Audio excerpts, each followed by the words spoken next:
I'm Jeff Opperman. I'm a freshwater scientist with the Nature Conservancy.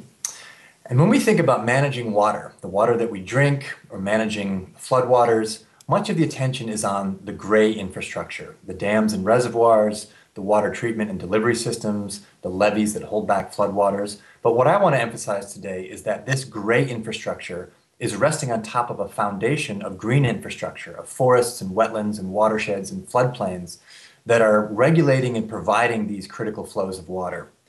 And most people don't understand this connection. For example, the Nature Conservancy recently conducted a poll of 1,000 Americans, and 3 out of 4 of them could not name the lake or river that is the source of their water. And it's really important for people to understand that water comes from nature and then it moves through nature, meaning rain or snow falls on the ground, and then it flows over vegetation, through soils, into streams, and into the lakes or rivers where we collect it. So the health of that land is critically important for having clean water. And as the amount of forest cover, for example, goes up in a watershed, the treatment costs for cleaning water goes down. And when people understand this connection, then they will invest in and prioritize protecting land. For example, voters in Minnesota and Iowa recently approved small increases in taxes to pay for protection of forests and wetlands that provide their water. And in Latin America, in several cities like Bogota and Quito, the Conservancy and partners have developed something called water funds. And through water funds, major users of water, like bottling companies, beer companies, or water utilities, pay into a fund that goes to protect and conserve and restore the forests and watersheds that are providing clean water. Another great example of this green infrastructure of natural ecosystems is through floodplains. And a great comparison is between the current flooding in the lower Mississippi and an epic flood in 1927. In 1927, the flood system relied completely on levees, and those levees failed in many locations, resulting in terrible devastation. And after that flood, the Army Corps of Engineers built a comprehensive system that included the green infrastructure of natural floodplains, meaning in several locations, the river would be allowed to flow out onto its historic floodplains and to reduce the pressure on levees and to keep people safer. And in this most recent flood, even though the volume of floodwaters is greater than in 1927, not a single levee has failed in that main system, in the main Mississippi system. Now, we have a chance to do this even better going forward.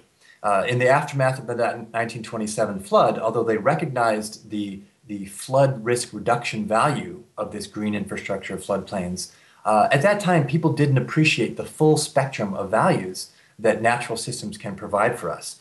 For example, in addition to reducing flood risks, floodplains can absorb excess nutrients to help deal with the anoxic dead zone in the Gulf of Mexico.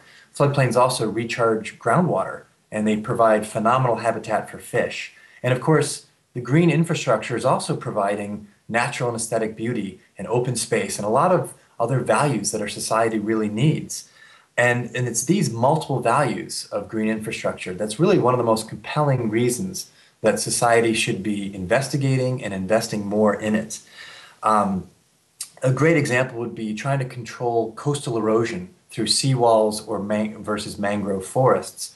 Seawalls can be expensive, they can get undermined, and they can cause a host of other problems, even as they're trying to address coastal erosion. On the other hand, mangrove forests can reduce coastal erosion, but provide critically important habitat for fish and shellfish to reproduce, for birds, and they're beautiful, and they're a beautiful part of our coastal system.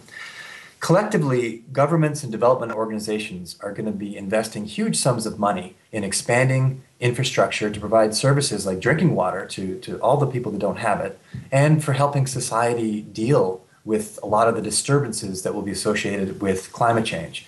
We have a great opportunity here to ensure that these investments take full advantage of green infrastructure, of natural ecosystems.